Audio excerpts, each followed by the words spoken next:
Welcome to JC show. धन्यवाद चंद्रा साहब। Sir, प्रधानमंत्री नरेंद्र मोदी ने पंडित जवाहरलाल नेहरू के जो सबसे अधिक समय तक निर्वाचित प्रधानमंत्री रहने का जो रिकॉर्ड था 62 साल पुराना, उसको उन्होंने तोड़ दिया है। तो एक आम नागरिक के नाते आप कैसा महसूस करते हैं? निश्चित रूप से भारत के यशस्वी प्रधानमंत्री श्रीमान नरेंद्र मोदी जिस पृष्ठभूमि से आते हैं, उन्होंने आने वाली पीढ़ियों के लिए एक इतनी बड़ी प्रेरणा दी है कि लोकतंत्र में परिश्रम, ईमानदारी और समर्पण के द्वारा आदमी किसी भी बुलंदी पे पहुंच सकता है। जवाहरलाल नेहरू जी का जो अतीत था वो एक ऐसी फैमिली परिवार से था कि उनको बहुत कुछ चीज़ें विरासत में मिली। वो बहुत संपन्न परिवार में पैदा हुए। उसके बाद महात्मा गांधी जी का उनको बहुत बड़ा सहयोग मिलता रहा। लेकिन नरेंद्र मोदी जी जो संघर्ष और तपस्या का जीवन पूरा परिवार जीता था और ऐसी परिस्थितियों से बाहर निकल के आज के लोकतंत्र में हम जैसे चुनाव में जात पात के व्यवहार को देखते हैं, उस दृष्टि से मैं अनुभव करता हूं कि उनकी जो तथाकथित जाति बोलते हैं उनका बहुत छोटा सा समुदाय है, लेकिन एक व्यक्ति अपनी कर्मठता से 140 करोड़ लोगों के दिलों में राज करने की स्थिति पैदा करता है। इसके पीछे केवल और केवल उनका चिंतन और उनके हृदय की विशालता और उनका जीवन पूर्ण रूप से लोकहित और मानवता के कल्याण के लिए मानव पैदा हुए हैं। उसी का परिणाम है कि आज वो जन जन के नेता बन गए। एक आम आदमी, हाँ, एक आम आदमी के साथ साथ आप एक ऐसे राज्य के गवर्नर हैं जहाँ से नरेंद्र मोदी आते हैं, जहाँ वे लगभग 13 वर्ष तक मुख्यमंत्री रहे। तो गवर्नर के संवैधानिक पद पर रहते हुए आप उनके कार्यकाल को मुख्यमंत्री के रूप में, प्रधानमंत्री के रूप में कैसे देखते हैं? चंद्रा साहब, मैं गुजरात में गांव में खूब जाता हूँ, लोगों के बीच में रहता हूँ और लोगों से मैं उनके कार्यों के किस्से सुनता हूँ। तो लोग इतना प्रेम मोदी जी से करते हैं। कितने लोग मुझे बताते हैं कि हमारे गांव में पानी की ऐसी स्थिति थी कि घर की 2 महिलाएं सिर पे घड़ा रख के घर से भेज देते थे, जाओ पीने का पानी जुटा के लाओ। पूरा दिन भर पूरे घर के लोगों का पानी से पेट भर पाए, ये स्थिति हमारी थी। आज नल से जल, किसानों के लिए ड्रिप सिस्टम सिंचाई योजनाएं, नहरों का जाल, गांव-गांव में सड़कें, कोई गांव ऐसा नहीं जिसमें बिजली की सुविधा न हो। मैं गांव में देखता हूं उसकी समृद्धि के पीछे केवल मात्र नरेंद्र मोदी जी। लोग मेरे को कहते हैं कि यदि साहब ना होते तो शायद हम पलायन कर गए होते। गुजराती दुनिया के लगभग 170 देशों में है। उसके पीछे बहुत बड़ा कारण ये रहा कि एक समय था कि गांव में जीवन जीना असंभव हो गया था। अकाल पड़ते थे, सुविधाएं थी नहीं, लोग मजबूरी में घरों से निकले और वो दुनिया में फैले। लेकिन आज गुजरात के विकास का जो मॉडल बना है, उसके पीछे पूरे प्रदेश के लोग बिल्कुल प्रसन्नता के साथ कहते हैं, बड़े साहब की कृपा है कि जो आज गुजरात इस रूप में विकसित हुआ। Very nice. देखिए कैसा संयोग है जी। नरेंद्र मोदी 12 वर्ष से प्रधानमंत्री हैं और आप 11 वर्ष से राज्यपाल हैं। कैसा संयोग। ये सब मैं समझता हूँ कि ईश्वर कृपा है और राष्ट्रपति जी, प्रधानमंत्री जी, शीर्षस्थ नेतृत्व का मैं आभारी हूं कि जिन्होंने इतना बड़ा प्लेटफार्म मुझे भी काम करने के लिए दिया। और मैं चंद्रा साहब ईमानदारी से उनकी भावना की कद्र करते हुए कोई कसर नहीं छोड़ता, और मैं कभी ये नहीं सोचता कि मैं लोक भवन में बैठ के आनंद लूं। मेरा ज़्यादा समय लोगों के बीच में गुजरता है और मेरे को उसके लिए सुख मिलता है। जो काम मैं करता हूँ उससे लोगों का भी लाभ होता है और मुझे भी आत्मिक सुख मिलता है। पहली बार कब मुलाकात हुई नरेंद्र मोदी से और कब मिलना हुआ उनसे? और जो है, और ये देखिए, बिना किसी पॉलिटिकल बैकग्राउंड के सरकार ने आपको 2015 में हिमाचल का गवर्नर नियुक्त किया। निश्चित रूप से मेरी कभी कोई पॉलिटिकल बैकग्राउंड नहीं थी। मैं गुरुकुल में प्रधानाचार्य था कुरुक्षेत्र में। वहाँ रहते हुए मैं शिक्षा जगत में काम करता था। समय बचता तो गांव में जा कर के किसानों के लिए और आने वाली पीढ़ियों में व्यसन मुक्ति का रास्ता, वृक्षारोपण और ये खेती बाड़ी प्राकृतिक हो, इस दिशा में मेरा भाव रहता था। लेकिन मैं स्वयं आश्चर्य में हूँ, मैं कभी भी प्रधानमंत्री नरेंद्र मोदी जी से मिला नहीं, मैंने साक्षात उनके कभी दर्शन किए नहीं। एकदम उन लोगों ने कैसे मुझे चुना, मैं आज तक नहीं सोच पाया। लेकिन इससे मैं एक अनुभव करता हूँ चंद्रा साहब, जब मैं इस रूप में आया, अन्य लोगों को भी देखा, पद्मश्री जैसे पुरस्कार, और कुछ केंद्र में ऐसे मंत्री लोग कि जिनकी राजनीतिक कोई बैकग्राउंड जिनका नहीं था, लेकिन प्रधानमंत्री जी मोदी जी केवल राष्ट्र प्रथम, और कोई आदमी ईमानदारी, मेहनत और राष्ट्र के लिए समर्पित होकर काम करता है और उनकी जानकारी में होता है, तो वो केवल राष्ट्र हित के भाव से उन लोगों का लाभ लेते हैं। और अनुभव में आया कि जो पद्मश्री पुरस्कार इस समय देश में दिए जा रहे हैं, जिनके पैरों में पहनने को जूता भी नहीं, लेकिन जिन लोगों ने अपने अपने क्षेत्र में ईमानदारी से काम किया, वर्तमान सरकार उनको चुन चुन के सम्मान देती है। ये भाव पहले कभी देश में देखने को नहीं मिला। अब यह है कि दिल्ली और अहमदाबाद में राजनीतिक प्रेक्षक इस बात से हैरान हैं कि नरेंद्र मोदी चाहे मुख्यमंत्री हों चाहे प्रधानमंत्री रहें, एंटी एस्टेब्लिशमेंट फैक्टर उनके जीवन में आता ही नहीं, एंटी इनकमेंसी आती नहीं है। ये कैसा चमत्कार है? ये चंद्रा साहब मैं भी अनुभव करता हूँ। वो देखिए ना, 12 साल पूरे कर चुके हैं केवल प्रधानमंत्री जी के रूप में, और इतना बड़ा कार्यकाल मुख्यमंत्री के रूप में। प्रधानमंत्री जी की लोकप्रियता निरंतर बढ़ती जा रही, और उसके पीछे जो मैंने अनुभव किया, राष्ट्र प्रथम, प्रत्येक भारत का नागरिक उनके परिवार का हिस्सा, और वो सभी लोगों का हित कल्याण के लिए ही सोचते हैं। और उनमें जो भाव है, भाव ही नहीं कर्मयोग, इतना परिश्रमी व्यक्ति आज़ाद भारत तो क्या, बहुत लंबे काल के बाद ही देश को मिले हैं, जिन्होंने अपने इतने लंबे राजनीतिक कार्यकाल में एक भी छुट्टी नहीं ली। और भगवान की कृपा, उनका जीवन इतना पवित्र, साफ सुथरा कि वो निरोग स्वस्थ हैं। वो चलते फिरते भी लोगों के स्वास्थ्य के लिए प्रेरणा है। और अपने इस कार्यकाल में, चाहे वो गुजरात में रहे या भारत में रहे, उन्होंने लोगों के जीवन में बहुत सरलता ला दी, देश को विकास के सोपान पर आगे बढ़ा दिया है। ये युवा पीढ़ी भी देखती है, किसान भी देखता है, महिलाएं भी देखती हैं और पालक भी देखते हैं। आज इन 10 साल में भारत 25 करोड़ लोगों को गरीबी से बाहर ले आया।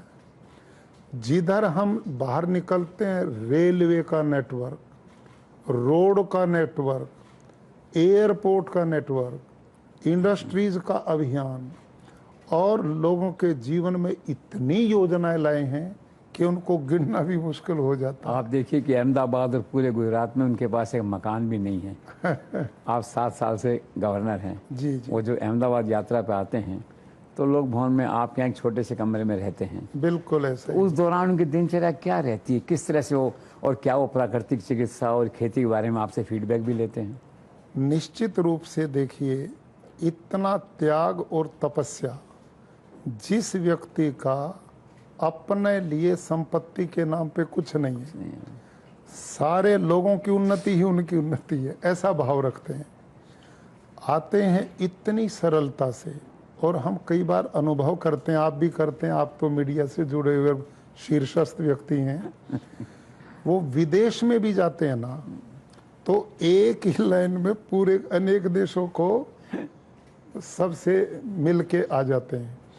बार बार जाने से भी वो राष्ट्र का खर्चा ना हो, समय बचे, अपने देश को ज़्यादा से ज़्यादा समय मिले, इतनी बारीकियों पर वो जाते हैं।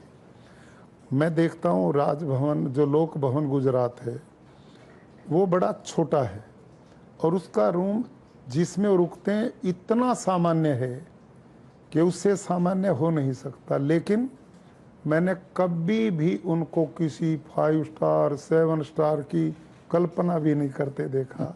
वहाँ रुकते हैं, और वहाँ पर भी उनकी एक के बाद एक मीटिंग, एक के बाद एक मीटिंग, दिन भर वो जनसभाओं को संबोधित करते हैं, कार्यक्रम करते हैं। आने के बाद 11-12 बजे तक उनकी एक के बाद मीटिंग, दूसरी मीटिंग, तीसरी मीटिंग, ऐसे चलती हैं। एक एक मिनट का इतना सदुपयोग राष्ट्र के लिए कल्पना से बाहर है।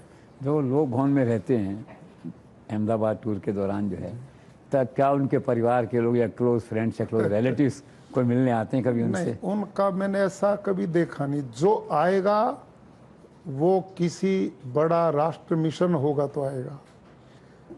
वो वैसे कोई समय व्यर्थ नहीं जाने देते, और घर परिवार तो उनका सारा ही देश है। मैंने अलग से कोई आए, किसी चीज़ की कोई गपबाजी हो, ऐसा तो कभी सोचा ही नहीं। वहाँ मीटिंग्स होती हैं, लेकिन वो अलग अलग विषयों पर चलती हैं। तो उस ढंग से मैंने कभी उनको नहीं देखा कि कोई व्यर्थ में आया है और समय व्यर्थ चल रहा, ऐसा कभी होता नहीं। इस तरह से कभी नहीं होता, कभी नहीं जो होता, है। आज तक नहीं देखा। दूसरा आप ये देखिए कि राजभवन लोक भवन जो है, ट्रेडिशनली गवर्नर का रोल जो है एक सेरेमोनियल हेड का रहा है। आपने उसे फंक्शनल हेड और पीपल ओरिएंटेड हेड के रूप में कन्वर्ट कर दिया है। तो इसको आपने कैसे रीडिफाइन किया, कैसे आपको रीशेप किया आपने लोक भवन के रोल को? इसमें भी मैं सही तो आपकी सेवा में कहूँ, प्रधानमंत्री जी को मैं एक आदर्श के रूप में देखता हूँ। जिस तरह से एक व्यक्ति रात और दिन राष्ट्र के लिए काम करते हैं, तो मैं अनुभव करता हूँ तेरी कोई राजनीतिक बैकग्राउंड थी नहीं, और इन लोगों ने ऐसा पद प्लेटफार्म दिया, और मैं लोक भवन में बैठ के आनंद लूँ, ये कतई मुझे स्वीकार नहीं। और जब शपथ हम लेते हैं गवर्नर, उसमें एक शपथ में हमसे वचन लिया जाता कि मैं अपने प्रदेश की जनता के कल्याण के लिए कार्य करूंगा। कल्याण राजभवन में बैठ के तो हो नहीं सकता, लोक भवन में। वो तो जनता के बीच में जाएं, जो मैं जानता हूँ अपना वो उन लोगों तक पहुँचा पाऊँ, इसी के लिए मैंने ये अभियान लिया है।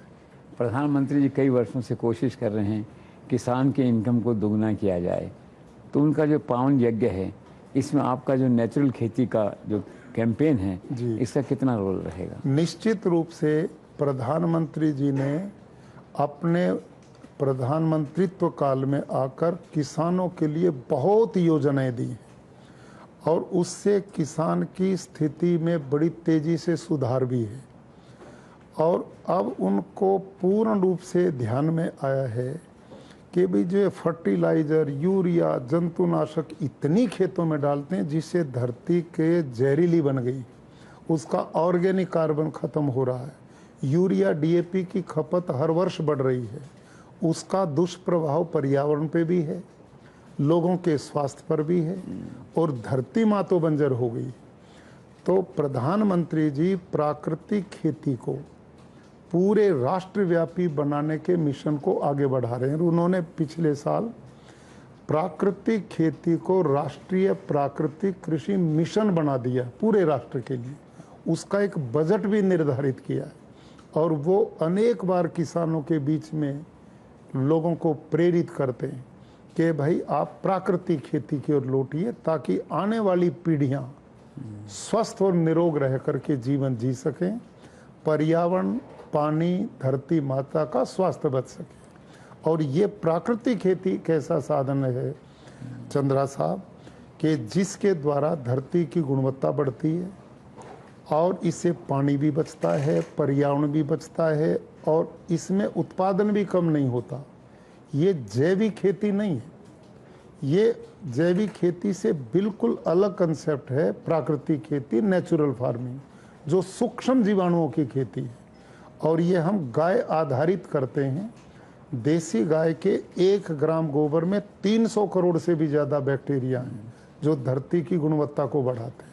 इससे हम जीवामृत, घन जीवामृत बनाते हैं जिनमें इन सूक्ष्म जीवाणुओं को हर 20 मिनट में डबल करने की व्यवस्था है। ये जितना बढ़ेगा, केचुआ अर्थवर्म जितना बढ़ेगा, मित्र कीट जितना आएगा, वो अपने आप धरती के ऑर्गेनिक कार्बन को बढ़ाएगा। किसान की लागत न के बराबर होगी, उत्पादन कम होने का सवाल ही पैदा नहीं। तो क्या ये विकल्प हो सकता है पेस्टिसाइड्स का, खाद बीज का? निश्चित रूप से हो सकता है चंद्रा साहब। इस समय गुजरात में 8.5 लाख किसान प्राकृतिक खेती करते हैं और इस पिछले वर्ष 33,500 मीट्रिक टन यूरिया DAP की हमने बचत की है। वाह। और उस समय की है जब 1,80,000 हेक्टेयर नया रकबा खेती का बढ़ा है। मतलब खेती करने की जमीन बढ़ी है 1,80,000 हेक्टेयर और जबकि 33,500 मीट्रिक टन यूरिया DAP कम हुआ। क्यों? क्योंकि किसानों में अब प्राकृतिक खेती के प्रति रुचि बढ़ी है और देश के अलग अलग भागों में लगभग 40 लाख किसान प्राकृतिक खेती की ओर बढ़ चुके हैं।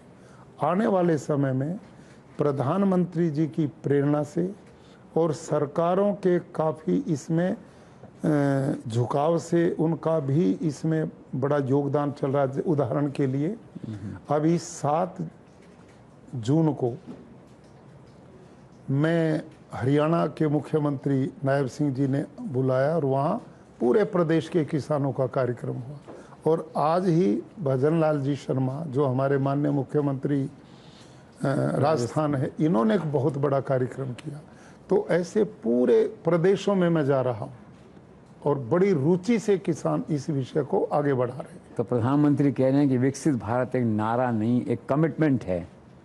आप कुछ कहना चाहेंगे? निश्चित रूप से प्रधानमंत्री जी बहुत दूरगामी सोचते हैं और वो बार बार कहते हैं भारत की युवा शक्ति पे, भारत के लोगों पर हमें पूरा विश्वास है। और जिस तरह से वो चहुमुखी विकास की ओर देश को ले जा रहे हैं, ऐसी विपरीत परिस्थितियों में भारत की अर्थव्यवस्था बढ़ रही है और पूरे देश में इन 12 साल में जो विकास का स्वरूप बना है, तो आने वाले समय में 2047 जो लक्ष्य लिया है और जिस तरह से प्रधानमंत्री जी रात दिन मेहनत करते हैं, मुझे पूर्ण विश्वास है कि हम उस लक्ष्य की ओर जरूर बढ़ेंगे। गुजरात के राज्यपाल गवर्नर होने के नाते क्या आप इस बात से गौरवान्वित महसूस करते हैं कि गुजरात की धरती का एक लाल, एक गुदड़ी का लाल आज न केवल प्रधानमंत्री बल्कि एक ग्लोबल लीडर बन चुका है? निश्चित रूप से भारत का क्या, गुजरात का तो एक एक व्यक्ति आत्म गौरव से भरा हुआ है।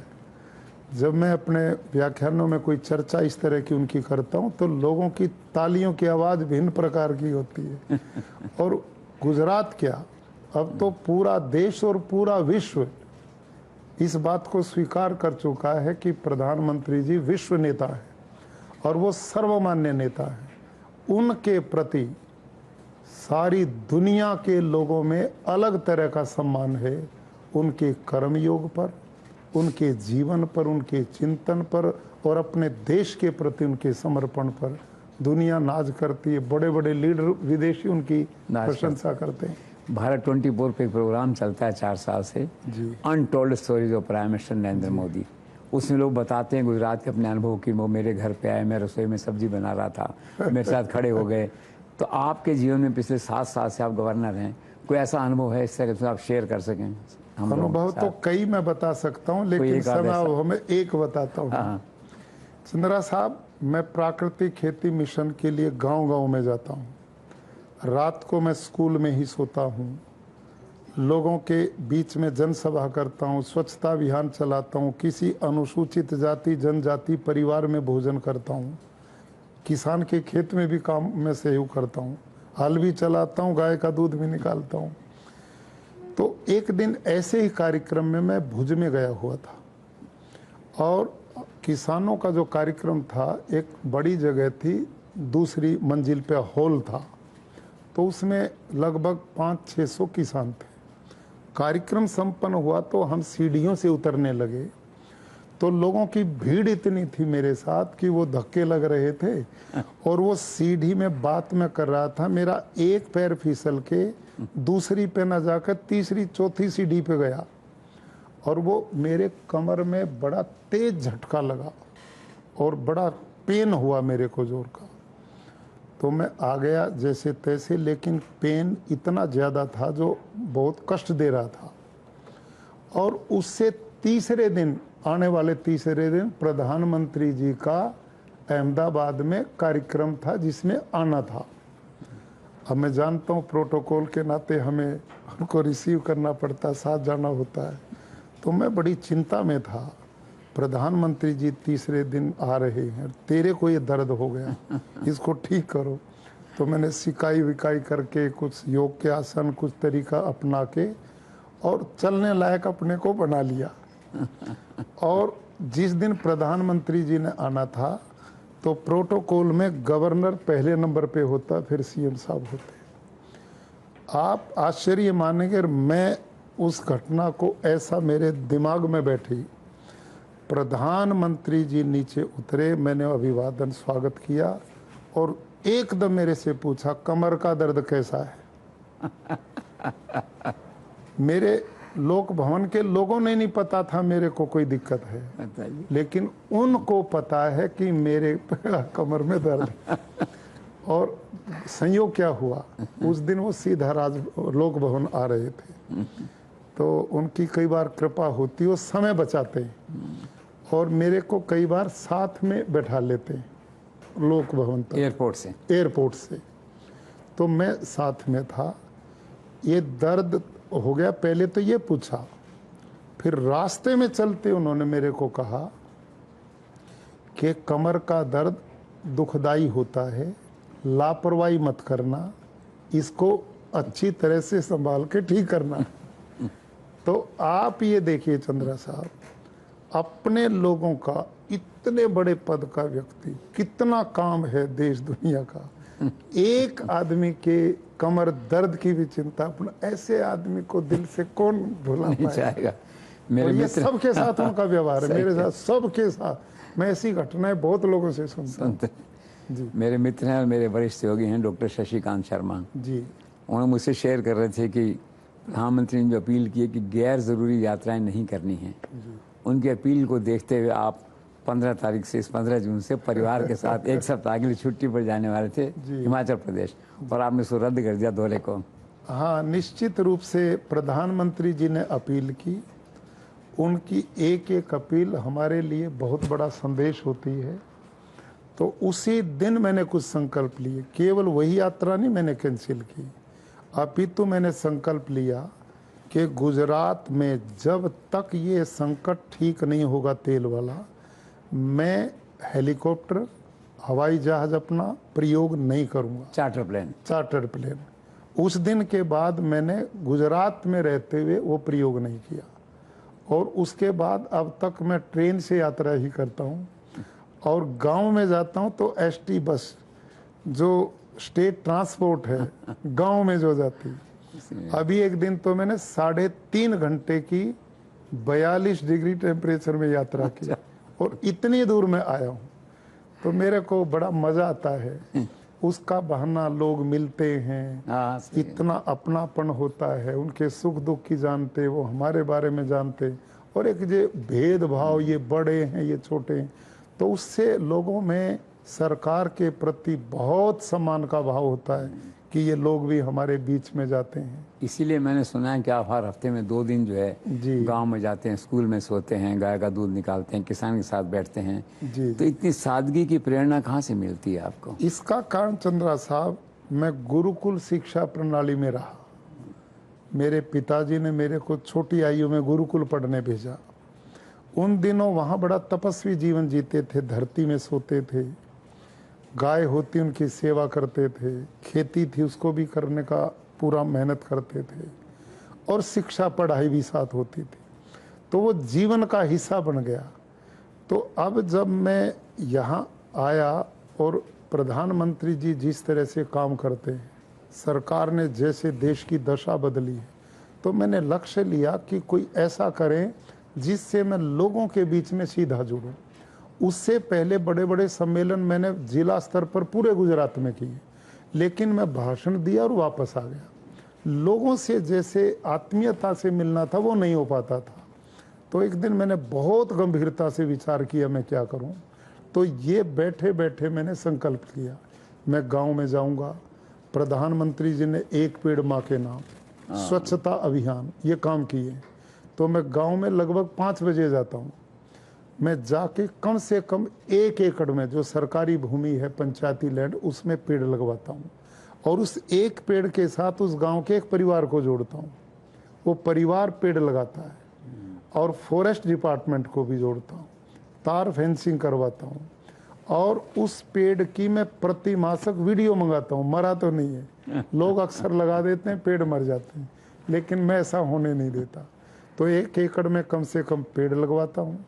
उसके बाद झाड़ू लेके गांव की स्वच्छता अभियान करता हूँ, लोग साथ में जुड़ते हैं।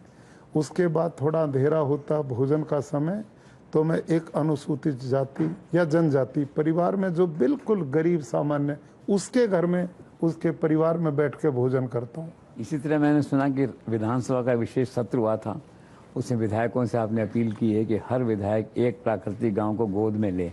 तो कैसा रेस्पॉन्स है उस कैंपेन का? उसमें अभी लोग बढ़े हैं, और हमारे बहुत सारे नेता लोगों ने भी, जो कृषि थी उनके पास, उसमें प्राकृतिक खेती को जोड़ना शुरू किया है। और ये वातावरण हमारे गुजरात में तो तेजी से आगे बढ़ रहा है। उसमें माननीय मुख्यमंत्री भूपेंद्र भाई पटेल और हमारे कृषि मंत्री जीतू भाई बघानी, उनका बहुत सहयोग इसमें मिलता है। और उन्होंने लक्ष्य लिया कि हम इस मिशन को अगले 1 साल में, अभी हम 8.5 लाख हैं, अगले साल में 4-5 लाख नए जोड़ेंगे। इतनी गति से हमारे गुजरात में, और प्रधानमंत्री जी का इसमें विशेष आशीर्वाद और मार्गदर्शन मिलता है। भूपेंद्र पटेल लगभग पिछले 5 वर्षों से मुख्यमंत्री हैं। काफ़ी जिसे कहते हैं कि ग्राउंड पे काम करने वाले साइलेंट परफॉर्मर हैं।